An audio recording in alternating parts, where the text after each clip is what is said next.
1988 Capcom. In the year 2000X, a super robot named Mega Man was created. Dr. Light created Mega Man. Oh, did he now?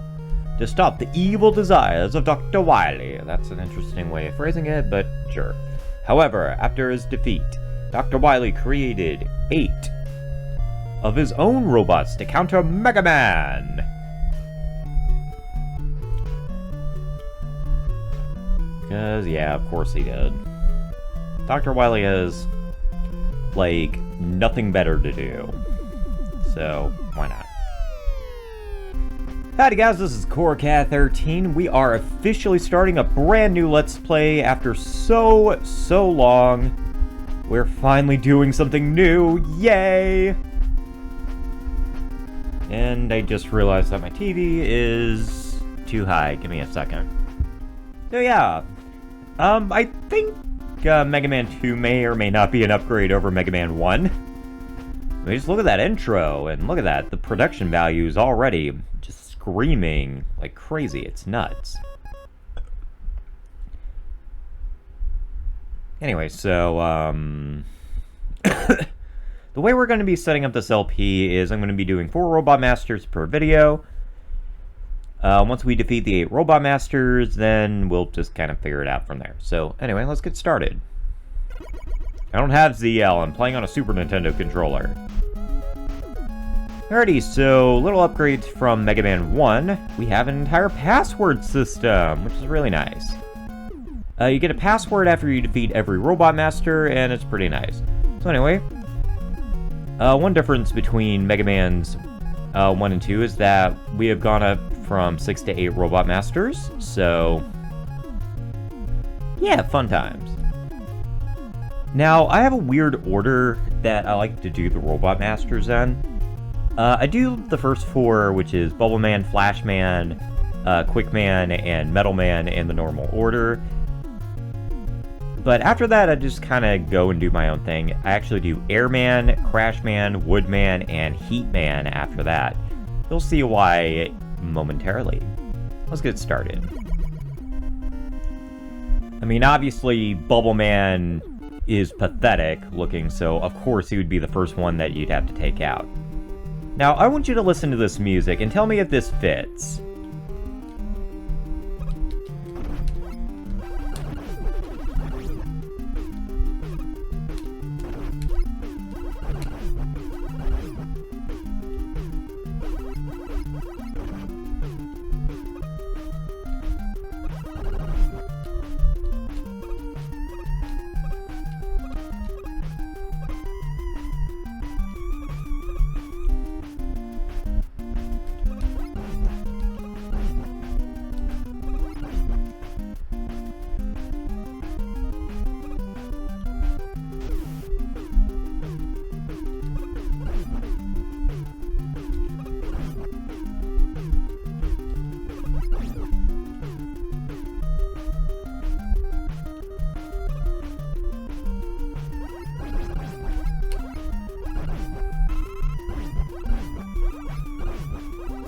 Yeah, to me, that doesn't fit someone named Bubble Man. Like, the theme of Aquaman from Mega Man 8, that honestly is what you might expect from someone called Bubble Man. Just something a lot softer or whatever, but this is, like, needlessly epic.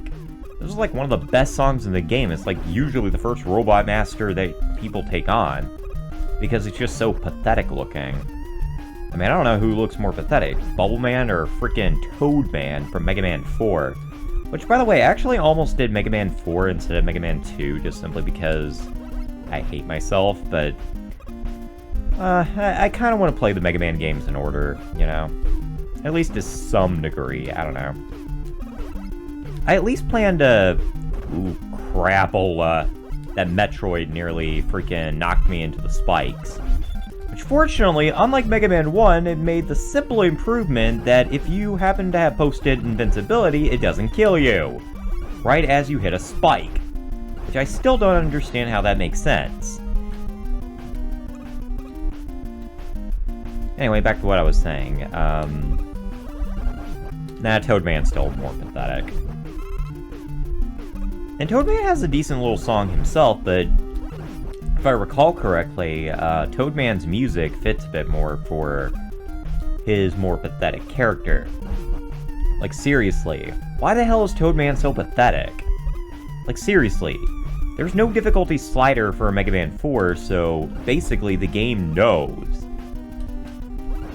Like, the game basically is saying, hey, this guy looks pathetic, you might want to go after him first. Although, I guess with the charge shot, you could technically go after anyone, but I don't know.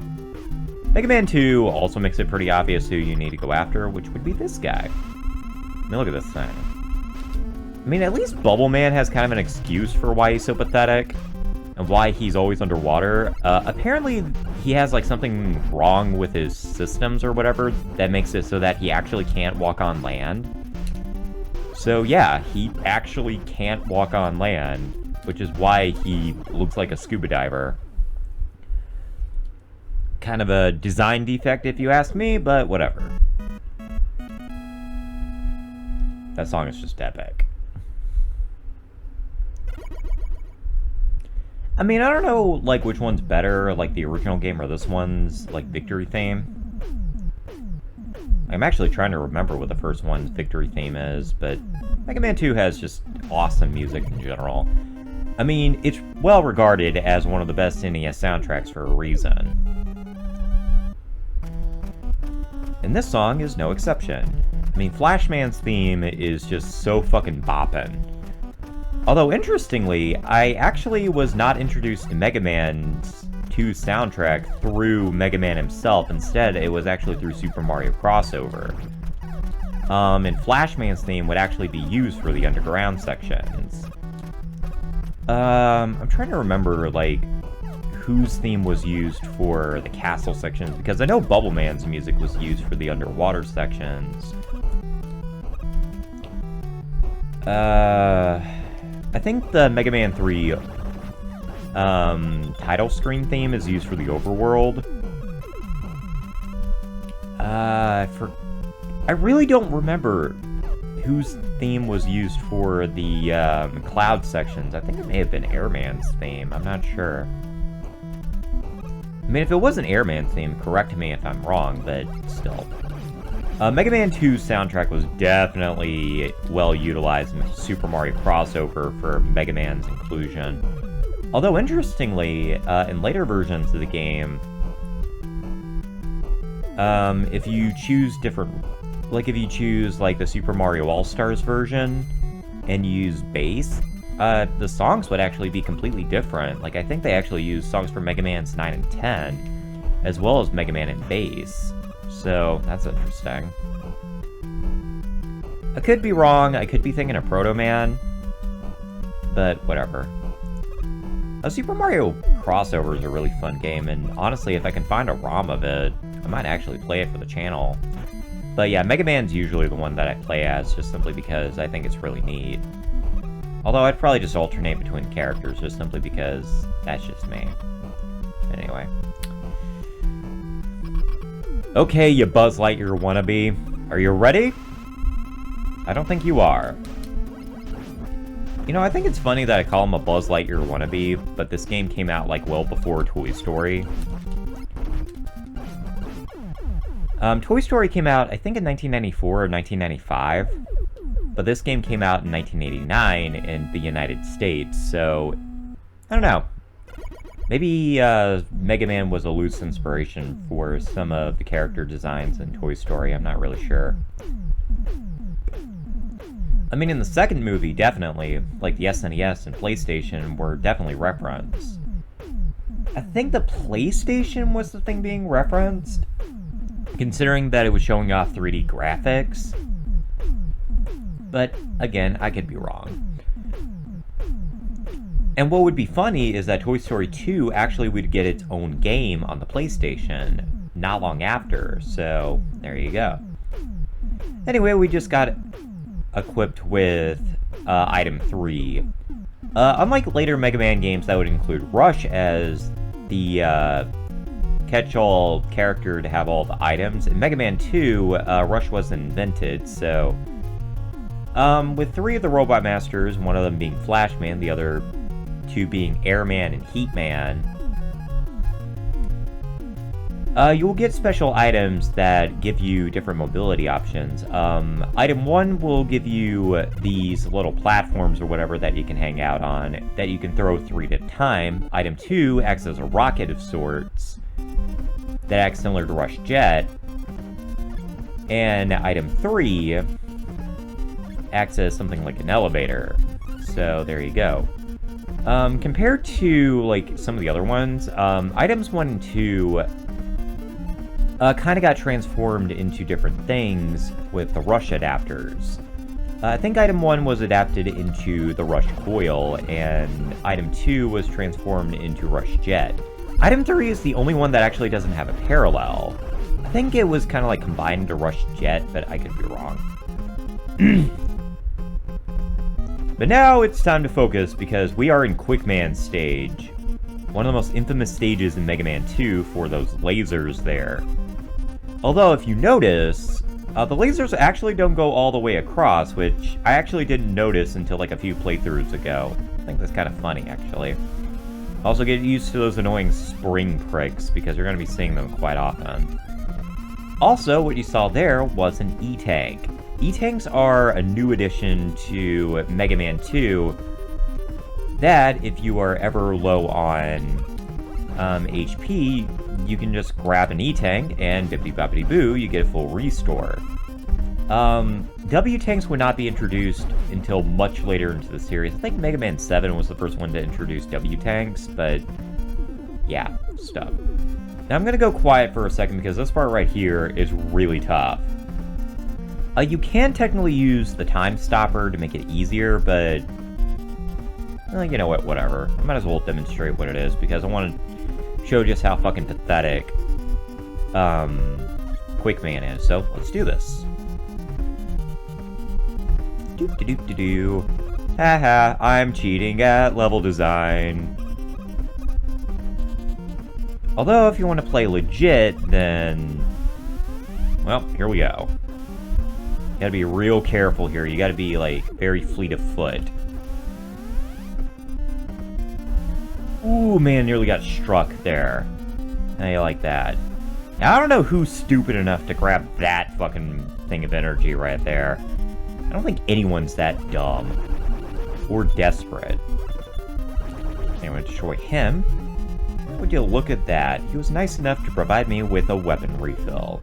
Which I gotta say, I like the sprites of Mega Man 2's item sprites better than Mega Man 1.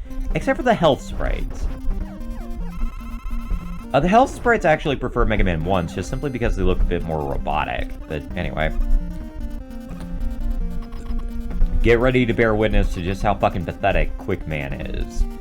Alright, let's get our weapons ready. I got a message on Discord. I don't know who sent me a message. Probably my, one of my friends. Her birthday is actually coming up really soon. We've actually been talking. I've been just kind of being like an ear for her today. Bye-bye, Quickman. Yeah, he did knock me around a little bit, but look how fucking easy he is. The Mega Buster does so much fucking damage to him that you could actually take him on, theoretically, on your first attempt. I mean, granted, I am playing on normal mode, but still, even on hard mode, sometimes you could actually take on Quickman, and he's pretty pathetic to the Mega Buster. So, anyway. Speaking of robots weak to the Mega Buster, Metal Man. Looks fucking awesome.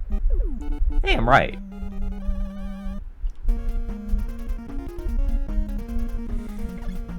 Alrighty, let's do this. Yeah, free E-Tank right there. Now, in between stages, just like the first game, I should mention that your weapon energy restores itself, so thankfully, unlike the Wily stages, you don't have to worry about maintaining your weapon energy in between stages. Which, I think that's a really smart move. I mean, like I said, that's just kind of a normal Mega Man thing, but I don't know, I've just never commented on it, and I think it's just a really neat addition. Now, right here is probably one of the best grinding spots for extra lives in the game if you really want to. Especially if you have a turbo button. like I have right now. Which I should mention that, I don't know if I already mentioned this, I probably already have, but on a, like on a Switch controller, or in this case, an SNES controller, that button's the X button. On a PlayStation controller, it'd be the triangle button, and on an Xbox controller, it would be a Y button. So, yeah, look at that. Look at all this freaking free stuff right there. That is fucking pathetic. Now, that's actually something interesting that I should bring up that is actually a difference in the Anniversary Edition compared to the Legacy version, which... The Legacy version is much more of a straight port of all these games, but with turbo fire options and stuff like that. But in the Anniversary version, there actually isn't a difficulty slider, and it's actually the original Japanese difficulty across all games, which I find very interesting. However, all games are also in widescreen, so, pick your poison. Also, I have no idea why the hell Metal Man hired these goons right here. I mean, they look like they should be serving under Clown Man. They shouldn't be serving under Metal Man. I mean, Metal Man's like this ninja badass or whatever, and then you got these things just... I don't know, it's one of the more questionable enemy decisions that I'll never personally understand. Also, Pokecans. I know they have official names, I just call them Pokies. Just simply because they look like them. Now, if you were actually playing the original Japanese difficulty, that actually would be a little different. They'd be a lot more challenging of an enemy encounter, because you can't kill them in one hit. Instead, all the cans would end up bouncing down, or the cans would fall off of the central face, and then you would have to fire a second shot. Just one of the many advantages of normal mode. Now, the funny thing about Metal Man is that, similar to Meta Knight, he actually will not attack you until, A, the conveyor belt switches... he will actually not attack you until you move or the conveyor belt switches positions. So there you go. And now we're getting equipped with probably the most overpowered weapon in the entire Mega Man series, the metalblade. This thing is basically like a fully charged Mega Buster shot that you could... that you can aim in 8 directions. It's fucking insane how overpowered this thing is. It makes even the Thunder Beam from the first game look weak. So anyway, that's going to be it for this episode of Mega Man 2. I hope you guys enjoyed it. And, yeah, hope you guys have a fantastic day, night, whatever. See you guys later. Bye.